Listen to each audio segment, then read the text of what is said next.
सरकार के आदेश पर हुआ है। 60 साल तक आपने उसको रखने का वादा किया इसी सदन में। हम सिर्फ यह चाहते हैं कि जो 18 साल 20 साल से काम कर रहे हैं उनकी सेवा निरंतरता उसमें जुटनी चाहिए। ये यूनिवर्सिटी एक्ट में भी है, दुनिया में ऐसा नहीं होता है कि एक ही काम कर रहे हैं। हम प्रमोशन के लिए छलांग करने जा रहे हैं बीपीएससी में देकर टेस्ट कराने, तो हमारा पोंछिए काट दीजिए। इसलिए महोदय, मैं पुनः यह कहता हूं कि उनकी जो सेवा निरंतरता है उसमें जोड़ी जाए। अनुभव, जितने दिन का अनुभव है, और आज अभी यूनिवर्सिटी सर्विस कमीशन के पूर्व चेयरमैन बैठे हुए हैं और वर्तमान चेयरमैन भी बहाली कर रहे हैं। आप दूसरे कॉलेजों को, एफिलिएटेड कॉलेजों के 10 साल और 5 साल का आप काम करने का अनुभव जोड़ रहे हैं कि नहीं? आप उस पर आप अंक दे रहे हैं कि नहीं? ये दुनिया में ऐसा ही चलता है। एक अलग रूप से इसको प्रताड़ित करने के दृष्टिकोण से जो जूनियर आज बहाली हुआ है उसके कलेजा पर आप सीनियर के कलेजा पर बैठा देंगे तो शिक्षण संस्थानों में इसका असर पड़ता है। इसलिए महोदय, मेरा आग्रह है कि उनका जो अनुभव का लाभ है उसमें जुटे, यह इस पर सरकार। महोदय, मेरा प्रश्न यह है मोटा मोटी कि आपने जो बीपीएससी टीचर है उसको सीनियर बना दिया और जो सक्षमता परीक्षा नियोजित शिक्षक ने दिया उसको आपने जूनियर बना दिया। तो जो सक्षमता परीक्षा दिया है वो 15 साल, 10 साल, 17 साल, 18 साल तक लगातार वो कार्य करता रहा शिक्षण संस्थानों में, और उसके 15 साल 18 साल के निरंतरता आप नहीं जोड़ेंगे तो वह डिमोरलाइज फील करते हैं। और दुनिया में कहीं ऐसा नहीं है कि एक ही काम में हम लगे रहे हों और हमको वो वरीयता का लाभ नहीं मिले।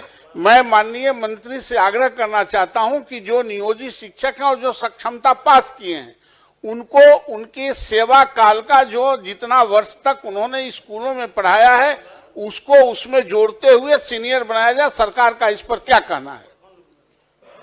एक मिनट पूछिए। हम लोग सभी जानते हैं यहाँ 3 लोकतांत्रिक ढांचे में 3 तरह की सरकार है, केंद्र सरकार, राज्य सरकार और लोकल गवर्नमेंट, स्थानीय स्वशासन की सरकार। और उसके तहत माननीय मुख्यमंत्री जी ने उस समय नियोजन इकाई के द्वारा नियुक्ति करवाया।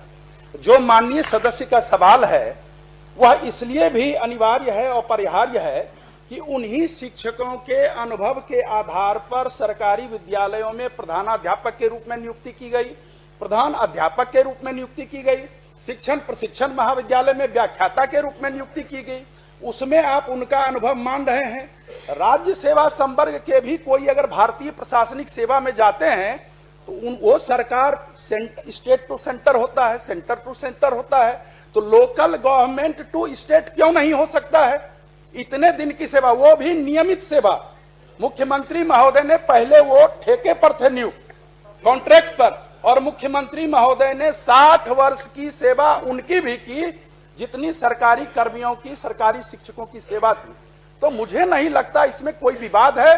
विभाग द्वारा यह विवाद जरूर पैदा किया जा रहा है, शिक्षकों में असंतोष बनाया जा रहा है, पठन पाठन का कार्य प्रभावित हो रहा है। इसीलिए इसमें मंत्री महोदय आप एक बार समीक्षा करें और सरकार के संवैधानिक स्वरूप को देखते हुए जो माननीय सदस्य का प्रश्न है उसके अनुरूप उनको यह हकदारी मिलनी चाहिए। माननीय सभापति महोदय, जहाँ तक शिक्षकों के वेलफेयर का प्रश्न है या फिर शिक्षा जगत में जितनी सुधार हुए हैं, अगर उसमें डिटेल में जाएंगे समय लगेगा, लेकिन यह कहना कि शिक्षकों के विरुद्ध है सरकार या उनका ख्याल नहीं रख रही है, सही नहीं है। लेकिन जो कॉन्स्टिट्यूशनल पोजीशन है, हम निश्चित रूप से आपके प्रस्ताव पर विचार करेंगे, लेकिन जो कॉन्स्टिट्यूशनल पोजीशन है वो भी माननीय सदस्य जान जाएं। स्थानीय निकाय शिक्षकों की नियमावली भारत के संविधान के अनुच्छेद 243(6) के तहत अधिसूचित की गई है, जो राजकर्मी श्रेणी के तहत नहीं होते हैं। तो ये कॉन्स्टिट्यूशनल पोजीशन है, लीगल पोजीशन है। उसके बावजूद भी मैंने कहा कि हम उस पर विचार करेंगे, लेकिन जहाँ तक लीगल पोजीशन और कॉन्स्टिट्यूशनल पोजीशन की बात है, सरकार उस पर सही है और जो हमारा विभाग है वो भी सही है। किसी को तंग तबाह करने के ख्याल से इस तरह की कोई मंशा नहीं है। हम लोगों ने तो जहाँ तक हो सका है शिक्षकों के हित में सारी कार्रवाइयाँ की हैं। अभी आप देख ही रहे हैं, जो जो नियुक्तियाँ हों या उनके अन्य जो भी उनके हित के कार्य थे, 2 लाख करीब 50,000 से ज़्यादा जो शिक्षक थे वो तो पास कर चुके हैं सक्षमता परीक्षा में, और वो राजकर्मी का दर्जा पा रहे हैं। महोदय हम भटक गए। मैं संजीव जी ने भी कहा कि आपने हेडमास्टर बनाया तो उसकी वरीयता को काउंट किया कि नहीं? आप बीपीएससी में सरकार ने एक योजना लाई कि नियोजित शिक्षकों को हम परमानेंट करके राज्यकर्मी का दर्जा देना चाहते हैं। आप दिए, वो परीक्षा दिया, लेकिन उसका पोंछ काट देने का आपने तो नहीं कहा था कि आपको जो पोंछ लगा हुआ है 18 साल का 20 साल का वो हम काट देंगे। और सरकार नियुक्त की थी, चाहे वो जिला में जिला परिषद का हो या कॉरपोरेशन में हो, जहां कहीं भी जहां कहीं भी नियुक्ति हुई है महोदय, वो सरकार के आदेश पर हुआ है। 60 साल तक आपने उसको रखने का वादा किया इसी सदन में। हम सिर्फ यह चाहते हैं कि जो 18 साल 20 साल से काम कर रहे हैं उनकी सेवा निरंतरता उसमें जुटनी चाहिए।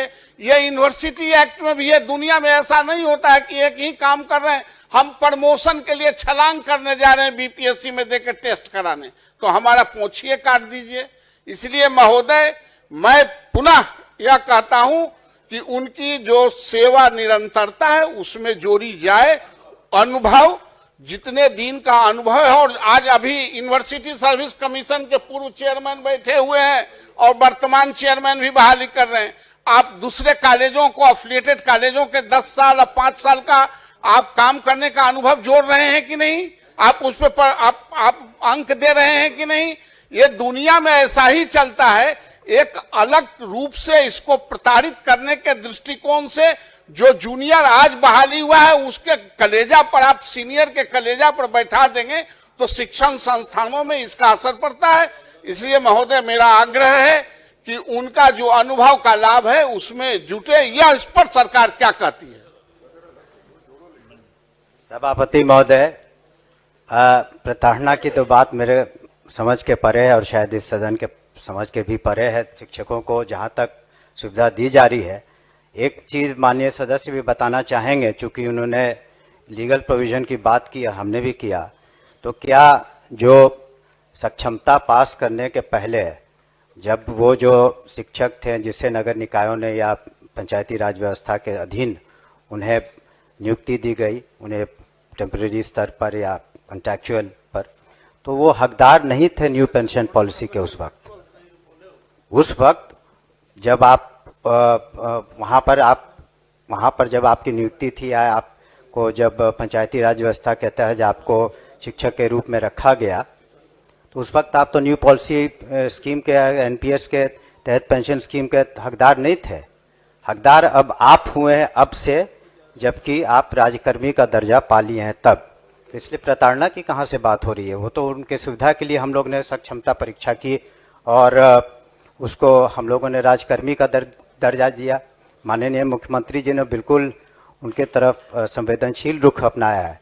जहाँ तक ये प्रश्न है, उन्होंने कहा कि सेवा जो उन्होंने दी है राज्य को और अपने अपने संस्थाओं में, उस पर हम विचार जरूर कर लेंगे, लेकिन कानूनन रूप से इसकी बाध्यता नहीं है, लेकिन फिर भी हम संवेदनशील होकर उस पर पुनः विचार करेंगे।